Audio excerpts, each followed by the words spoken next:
Good to see everyone again. It's that time of year where we're getting ready to crank things up for spring practice. But before I get into some of our personnel and just our format for spring, I'd be neglectful if I didn't say something about men's basketball over the course of the last week and a half. The excitement that Dave Richmond and his staff and his players brought to not only to NDSU but to Fargo. I know my family, our eyes were plastered to the TV, and it couldn't have been more exciting seeing my boys get excited for the Bison, getting an NCAA win, and then competing with the likes of Duke in the second game. So congrats to them. And then I also I know it's out there already, but I have to say something about Pat Simmers.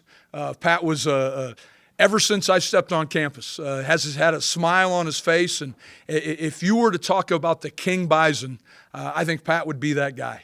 His life has been centered around NDSU and NDSU athletics. I should say his family's life has been centered around it. So when you see him, give him a pat on the back, because he does an unbelievable amount of positive things for our athletic program, and especially football. So with that being said, I'm going to get into a little bit about spring ball, but I will make a comment that, it's been kind of a busy 3 months here, the last three or my 3 months of being a head football coach. You talk about a big semifinal win.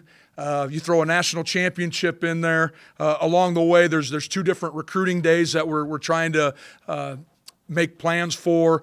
We have a couple players, Easton and Bruce, participating in the NFL Combine, in Senior Bowl, and then you throw a trip to the White House. A lot of people have asked me out there, what's it like being a head coach?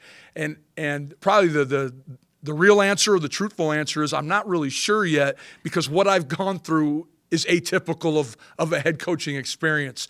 But what a number of great experiences, not only for our student athletes, but for our athletic department. I'd be remiss if I didn't bring up Coach Kramer and the work and his staff has put in this offseason. We backed our start date of spring ball back a full week this year. Normally we've already been started.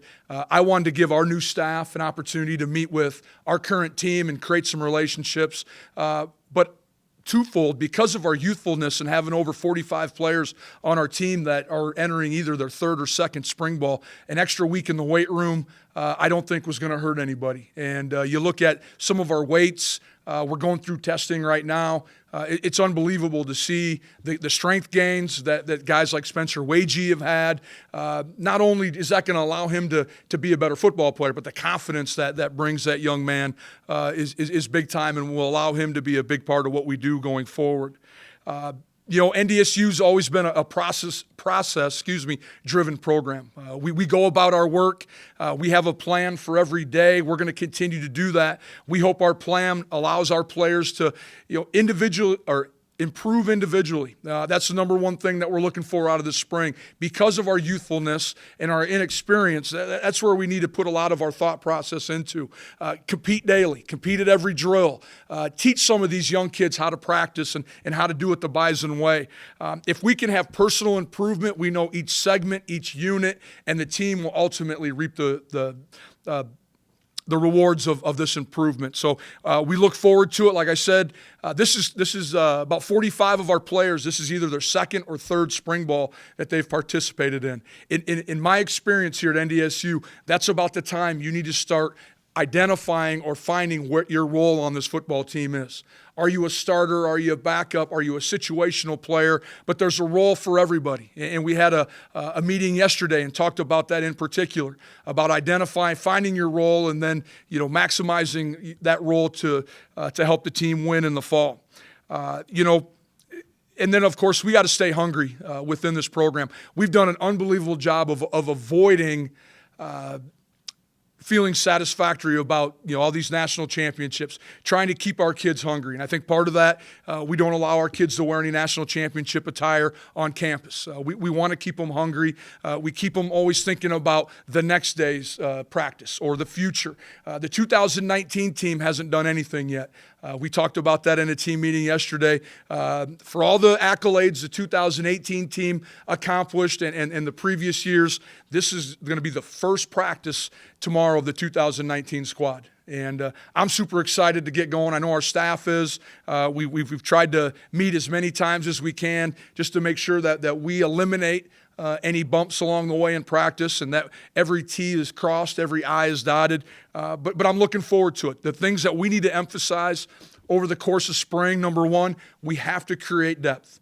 We either need to find starters, we need to find backups, situational players. Are there position changes that may have already occurred that we need to flip and change again? Where can we find people to fit in that allow us the best opportunity to win on Saturdays? We know we don't play the Bison in the fall. We practice against the Bison, and so it's a great contest. Tyler will do an outstanding job. Dave's going to do an outstanding job of getting each side of the ball ready to go, and I know Nick is chomping at the bit for special teams. We had an outstanding 2018 season in special teams. I think the best in the league, but that's the expectations around here is that we continue to dominate the league in special teams because those snaps are so valuable and will allow us to win games. Other things that we'll emphasize throughout the course of spring, fundamentals will be a huge, especially with some of the inexperience that we have, just getting our kids caught up in the X and O's part of the game. We have a number of kids, a few of them that we pulled their red shirt from last year. Jasir Cox would be one. He needs to let the game slow down so he can help us more on every down type of situations rather than just on special teams. Special teams I talked about. And then the last thing, we need to be able to adapt and adjust. With this young group, we need to throw a little bit of adversity at them. A lot of them get content. They think it's easy to win because you're the Bison. We need to prove it wrong, and that's part of the reason why we have these early mornings. We're going to get up, get going. We expect them to be ready to go. I should say expect. We require them to get up and ready to go in the mornings. We'll start meetings at 5:40 a.m. Practice will be at 7:10, and we'll practice for 24 periods. Most weeks, Monday, Wednesday, Friday, and then the week of the clinic will go on Saturday afternoon. For the clinic. At this time, I'll talk a little bit about some position groups or some things that I think are critical for people to keep their eyes on as we move forward throughout the spring. I'll start with the offensive side of the football. I'm excited about where Dylan Radins and Zach Johnson are. You talk about our two upperclassmen that return along the offensive line have both had outstanding springs. Anytime you can start and you start looking at your starting five and you have two great bookend offensive tackles, I think it allows you some flexibility. We do need to, again, identify who's going to be the backups there, and I know Coach Blazik will do a great job. The one other position, probably the offensive center spot, Carson Schoening, Joe Schreiber, Zach Willis, kind of a three-man race right now. I don't think we're anywhere near ready to make any comments on who's a starter. I am excited about seeing where these three young men go. I think all of them are excellent football players. You know what's neat, I'm going to step back here from talking about players, is the last couple of years we've had some really good recruiting classes on paper. Well, now's the time we find out if they're really that good. Everyone always asks, Ross, you're the first one.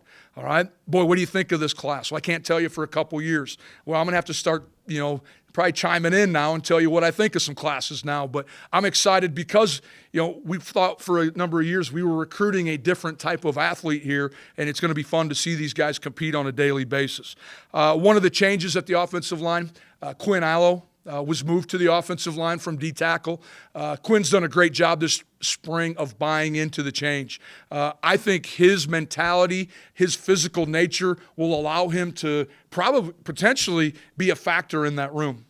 Just the other day, I was hustling out after a morning workout where our coaches were present. We were leaving, and I saw Quinn snapping real quick out of the corner of my eyes. So the young man's already bought into what he's doing and trying to find a spot or a role for him to be successful this year. At the tight end position, Ben Ellison, what can you say? Continues to be one of our best players in the weight room, on the football field, in the classroom. He's the epitome of what you're looking for in a student athlete. But you throw Josh Babich and Noah Gindorf in that mix, you're talking a big, long, physical room. last year as defense coordinator, I seldom probably watched offensive snaps from the sideline. But the one snap I did last year, I saw Noah Gindorf block down on a 5 technique when we were running G solid. And I tell you what, that 5 technique went for about 5 yards and went for a ride. So I have that thought in my mind of Josh being so successful, establishing the line of scrimmage and establishing the point of attack on the edge, that I'm excited. And I know it'll be great work for our defensive ends as the spring unfolds. Garrett Malstrom, his nickname's Meat Stick, so every offense needs a fullback with that type of name. I think that says it all right there. He's the one guy pregame that I avoid giving high five to because I think he's going to rip my arm off every time he takes a swing. So, but a great player and will do a great job for us at fullback. Hunter Lupke's probably another young man I need to comment on. Hunter's an unbelievably athletic fullback, probably would remind you a little bit of Brock Robbins as far as his ability to catch the football. Was a tailback in high school, has probably better speed than what you would consider just your average fullback out there. So again, a young kid who's a freshman, did a great job on scout team a year ago or this last fall. Now we got to find out where he can fit in and help us. The running back room, I think there's still a ton of talent there. Ty Brooks, Adam Cofield, Seth Wilson, Dimitri Williams. We need to remember this was a young man that was good enough to start for us as a true freshman.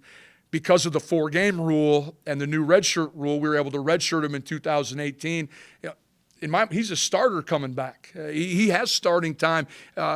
He played against teams, and started. His first game was at Montana in 2015. Feels like forever ago. But to have him coming back, and the young man that isn't listed there, Sabian Clark, a 6'1", 210-pound running back from Sioux City, Iowa. I saw this kid all year long. He was our scout team running back. I'm unbelievably excited about him. A big back who can bend his hips, can sink, can change direction. I think he provides us something different in the backfield. So really looking for him to have a big spring. And then at the wide receiver spot, again, extremely young, Christian and Phoenix, both having experience. We need those guys. What we need out of those two is leadership. We need them to show the young kids how to do it, having gone through a season and being contributors for us, even more so in fall camp. I think will be critical for those guys. We're probably going to have a true freshman have to help us at the wide receiver position come fall. On the defensive side, still have a ton of depth at the defensive line. Spencer Wagee continues to get stronger and stronger. Again, thanks to Coach Kramer and his staff. Spencer was a big-time player for us a year ago and gave us some critical downs. Cole Karch, I know he's not listed as a returning starter, but we're talking about a young man that had 7.5, 8 sacks last year. I'll take as many non-starters that have 8 sacks as you want to give me. That kid's pretty special, 270, 275 pounds. Big 3 technique that is dynamic enough, as numbers show it, that he can rush the passer. And looking for big things out of him. Matt Beagler, Jack Darnell, Lane Tucker, it's going to be one of those springs where those guys need to establish themselves. But I do feel like there's some plays to be made in there. Derek Tusko, what can you say? I think he's one of the best football players, defensive football players in FCS football. He's an unbelievable athlete. You talk about a young man that has an attitude second to none. Every day, he's all about getting better. And, I walk by Coach Williams' office, and there's Derek every day, watching film, watching cut-ups, watching the 2018 season. A young man that understands that the 2019 season started a long time ago for us. Logan McCormick played for us as a true freshman in 2017, redshirted last year, is going to be in the mix. All this young man knows is how to win football games. Kimberly High School, he won 4 state championships. He's been here for 2 years, and I think you can count the number of losses in his career on one hand. I love his leadership. I love how he goes about his business. He's going to be a factor for us. You do see Jabril Cox was moved to will linebacker. My number one job helping out the defensive guys is I'm going to make sure that Jabril is uncomfortable all spring. And for us to do that, we had to move his position. It got too simple for him a year ago. Part of that was on my fault. So he needs to get comfortable being uncomfortable. And we're going to move him around as much as we can. He's a special athlete. He's a special football player. But he can continue to get better, and we're going to make sure he does. at other position spots. It'll be interesting to see how the Mike linebacker position unfolds. Jackson Hankey did a nice job backing us up last year. I'll tell you this, both Bo Pauly and Jackson Hankey know our defense. They can get us lined up. They can get the checks out. They can communicate, and they have one of the best Mike linebackers, former Mike linebackers, as their position coach now. And so I expect these guys to continue to develop with Coach Olson's tutelage. And then Jackson Brown and Jasir Cox, two unbelievable special team players last year for us. Now it's their time. They need to start giving us some every snap production. And they need to be out there on base downs rather than just on third down or on a special teams. In the back end, Marquise Bridges, I really think he can be one of the top corners that we've ever had here. I think he can be the Jalen Allison, the C.J. Smith, the Marcus Williams type of performer. We need him to become more consistent. We continually talk about that, and his approach to the game needs to become more businesslike. But as he matures, you're starting to see that this offseason. James Hendricks, James can do it all. I wish we had 10 of them on the team. He can be quarterback. He's played will linebacker. He's played strong safety. He's played free safety. What I need out of James is unbelievable amount of leadership this spring. I think that'll come through with some of the youthfulness or the Michael Tutsies, the James Kaiser, the Dawson Webbers. They need James Hendricks to be that rock for them back there that can answer questions, can help them get lined up, and can be another coach on the field when Dave Braun's on the sideline. And then lastly, Josh Hayes has a couple starts in his career. I think the kid has an unbelievable amount of talent. I look forward to him continually to develop. A young man that started for us in the national championship game in 2017, and I think has oodles of potential. A couple injuries that and some names that you probably did not see on the two deep is Aaron Mercadell. Aaron's coming off an ACL. He will participate in individual drills. We just did not put him on the depth chart at that time. I really hope I hope personally and as a coach that Aaron's competing for a starting role come the fall. But again, trying to move Jabril to Will, get Aaron back. All we've done is create depth, and one of the emphasis that we wanted to do this spring. Dom Davis coming back from an ACL tear as well. He'll be going through all the individual drills. We'll keep him out of all the team-related drills. Again, trying to get reps at free safety. Ben Hogarth has an ACL tear coming back. Individual drills, same thing, a backup running back. And then Cordell Volson, offensive lineman, will be back potentially late in spring. Right now, just recovering from an off-season surgery, but we'll be ready to go in fall camp. The last thing I'll say before I open it up, two things, I guess. I think you'll see some unique combinations on the offensive line. Coach Blazik figured one of the best ways, and I agree after conversation, one of the best ways for us to develop some depth is move some people around, give some people some other experiences. What are our best five? It may not be what you've seen on film or on the grass in recent years. A Zach Johnson playing guard, a Dylan Radins playing center, things of that nature. We need to identify who gives us the best chance to win games looking forward.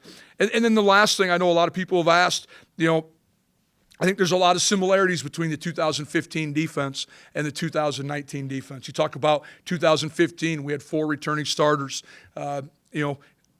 People in here, who's MJ Stump, who's Pierre G. Tucker, this Nick DeLuca guy was going to start for us finally full-time. Well, I think we're kind of in the same situation. We have guys who, aren't the commonplace names right now, but you know what? We recruited them for a reason. We're going to coach the heck out of them this spring, and I'm excited to get going tomorrow morning.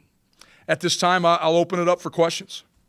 Back to your first season on the staff and how, I don't want to put words in your mouth, but overwhelming, and how much there was to take in spring practice and how much you depended on those upperclassmen to kind of show you the way. How are you helping out all of your new guys on the staff? Are you relying on kind of the blueprint of spring ball in the past, or what are you doing to make it your own? Well, I think, as far as practice plans, I think we've adjusted them a little bit. We've tried to look at maybe where our deficiencies were in 2018 and make an emphasis. I know we are going to make an emphasis on tackling and some open field situations this spring just because of the lack of the numbers of players who've had to make plays on the field. And so we will tackle probably a little bit more than what we might have last year with 24 seniors. As far as our coaches go, trying to give them ample information.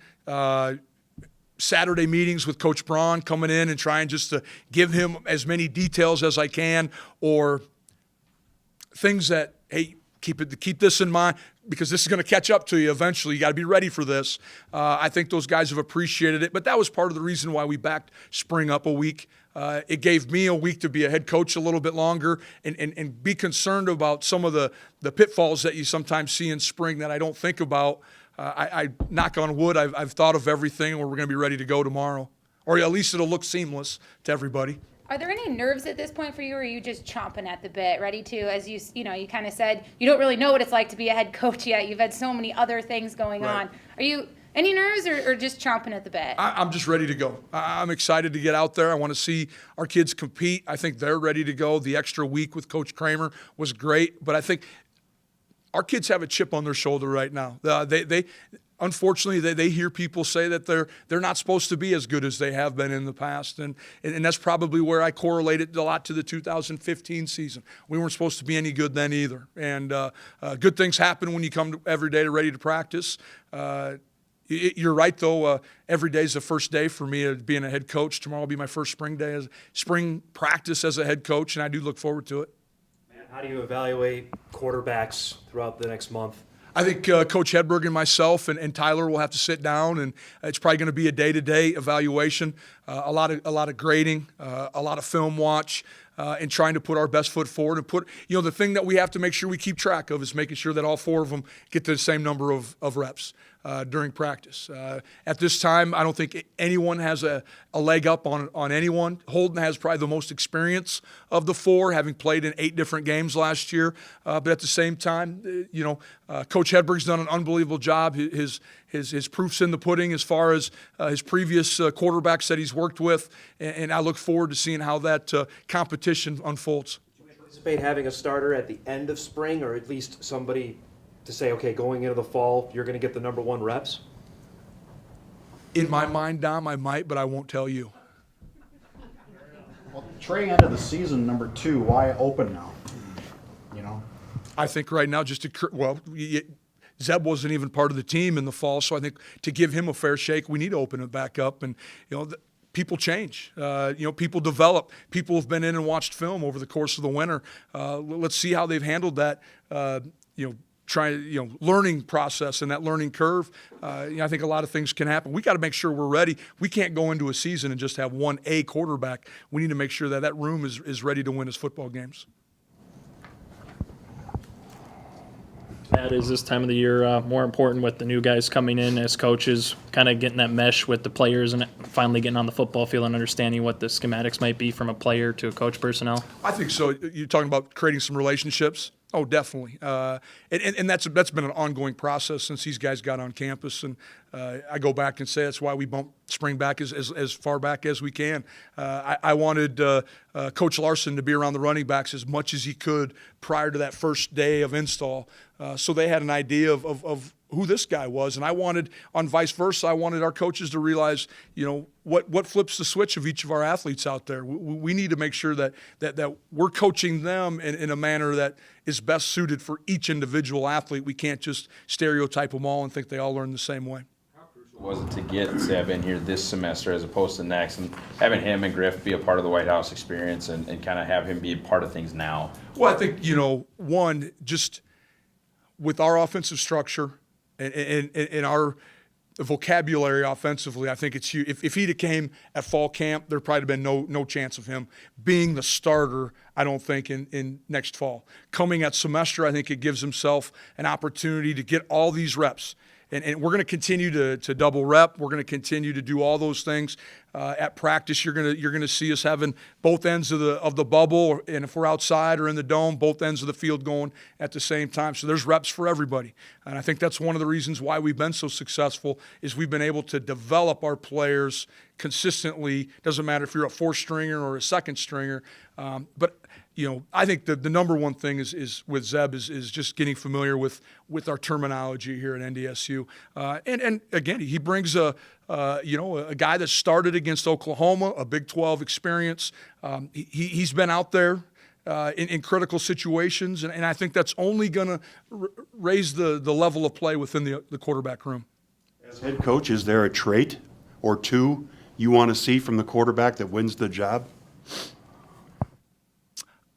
I think game management will be the number one. I want to see someone who takes control of the huddle that our players can rely on, that they can lean on. Leadership would be the number one factor that I'm looking forward to or looking for. But then just ball security. It's okay to end a series with a kick, be it a field goal, a PAT, or a punt. That's all right with me. If we force people to have to drive the field on defense, we're going to give ourselves a situation to be successful. But we need to be smart with the football. Jackson and Jasir really need to do to go from special team like assassin to linebacker full time? I think it's just understanding of the defense and of the position. And Jasir, it was a new spot. I mean, he played most of his career in high school as a safety. All of a sudden now you're down, you're in the box a little bit. There's offensive tackles sifting up to you, trying to cut you off. It's a different world. Things happen a little bit quicker. I'm excited because of the way we double rep. I think they'll both get ample amounts of reps this year. They're both open field play. They can do it. They've shown us they can do that on special teams. I think it's just getting the game to slow down a little bit for both of them.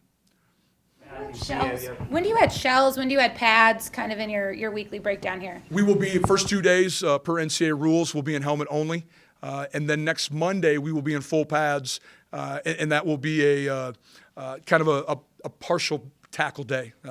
We need to get out there and see who's willing to tackle and who can do some of those things in the open field right away. You have Ogbu, I see, listed at backup at defensive end. What have you seen through his scout team year to say maybe he's ready to contribute to the ball? I've continues to develop. Man, he'd be a great one, first one off the bus because he looks like unbelievable. We need the game to slow down still. He's only played football for a handful of years. There's a lot of scenarios and a lot of reps that he has yet to get, and he needs more of them. And I'll tell you what, I hope he's paying attention. He needs to work on his flexibility.